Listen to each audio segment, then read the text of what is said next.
Si esto no hubiera pasado, hoy creeríamos que la guerra nunca se detiene. Nadie pensó que la historia terminaría así.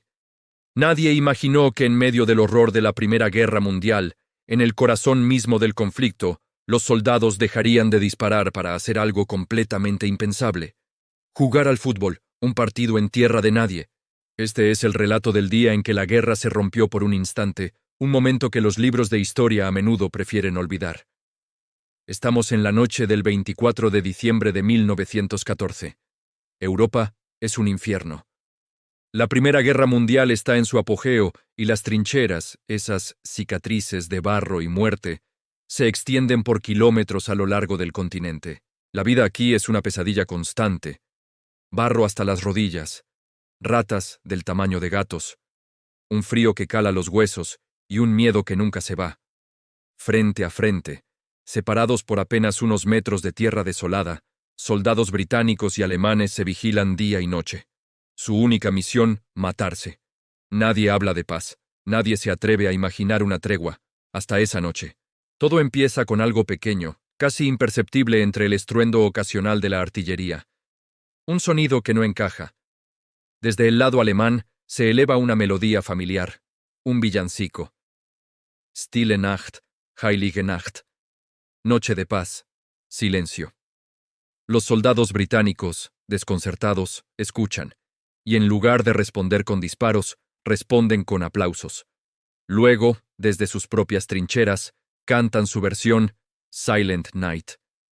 Poco a poco, las voces se unen, cruzando la tierra de nadie. Aparecen linternas, como estrellas titilantes en la oscuridad. Manos se levantan, desarmadas, por encima de los parapetos. El silencio se vuelve tenso, expectante, y de repente, el milagro. Nadie dispara. Pero lo más inquietante no fue que dejaran de disparar. Lo verdaderamente extraño, lo que desafía toda lógica militar, es que no hubo órdenes oficiales. Ningún general dio la autorización. Ningún político firmó un acuerdo. Fueron los soldados rasos, los hombres comunes y corrientes que estaban en el fango, los que decidieron parar. Los mismos hombres que horas antes tenían permiso, incluso la obligación, de matar al que tenían enfrente. Ese día, en ese momento, eligieron hacer otra cosa, una elección que cambiaría su percepción de la guerra para siempre. Con una cautela inicial, que pronto se disipó, empiezan a salir de las trincheras. Uno a uno. Luego en pequeños grupos, se encuentran en el medio, en esa franja de tierra neutral que hasta entonces solo había conocido muerte. Tierra de nadie se convierte, por unas horas, en tierra de todos. Se dan la mano, intercambian lo poco que tienen. Cigarrillos, botones de sus uniformes, como recuerdo, raciones de comida. Se muestran fotos de sus familias, de sus esposas, de sus hijos, y hacen algo profundamente humano. Entierran a sus muertos juntos. Les dan un funeral digno, enemigos caídos lado a lado, con soldados de ambos bandos rezando en una ceremonia improvisada. Por un momento, la guerra deja de existir. El enemigo tiene un rostro, una sonrisa, una historia, y acá es donde todo se vuelve aún más inesperado. La imagen icónica de esta tregua es un partido de fútbol. La verdad es que probablemente no fue un solo partido organizado. Fueron varios encuentros improvisados, caóticos y alegres a lo largo de diferentes puntos del frente occidental. No había arcos formales, se usaban cascos o montones de abrigos para marcar las porterías. No había reglas claras ni árbitros.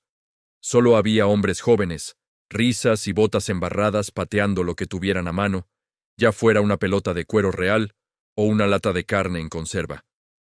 Por un breve instante, el mismo suelo que horas antes absorbía balas y sangre se convirtió en un campo de juego. El sonido de los disparos fue reemplazado por gritos de gol y camaradería. Esta tregua espontánea se extiende durante todo el día de Navidad.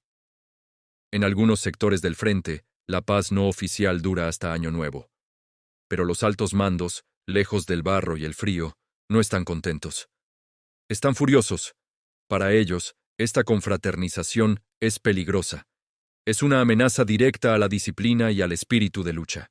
Porque hay una verdad incómoda que los generales entienden muy bien. Cuando conoces al enemigo, cuando compartes un cigarrillo con él y le muestras la foto de tu hija, cuesta mucho, muchísimo, volver a odiarlo.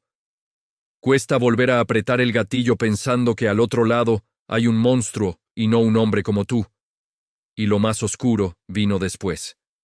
La reacción del sistema fue brutal y calculada. Al año siguiente, en la Navidad de 1915, las órdenes fueron claras, estrictas e implacables.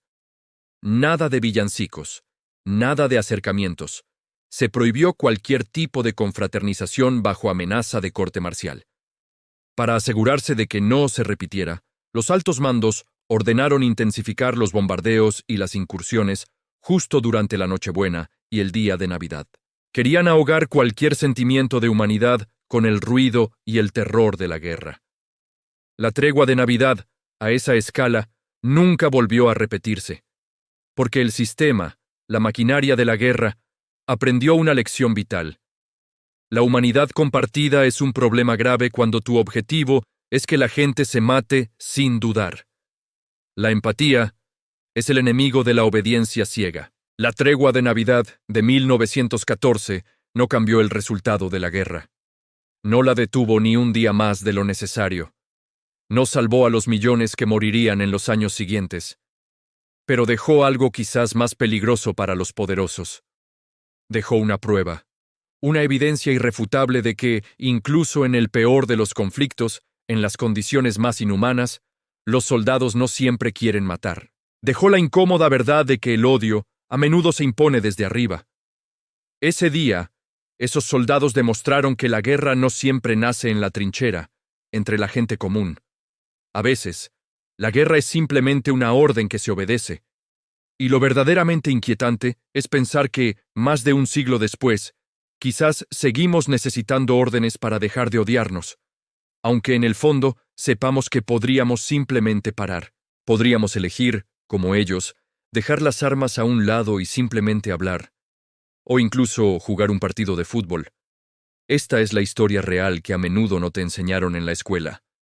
La historia que incomoda, que no encaja del todo en los discursos oficiales sobre héroes y villanos. Si te gusta descubrir estas verdades ocultas de nuestro pasado, suscríbete al canal. Gracias por acompañarme en este viaje.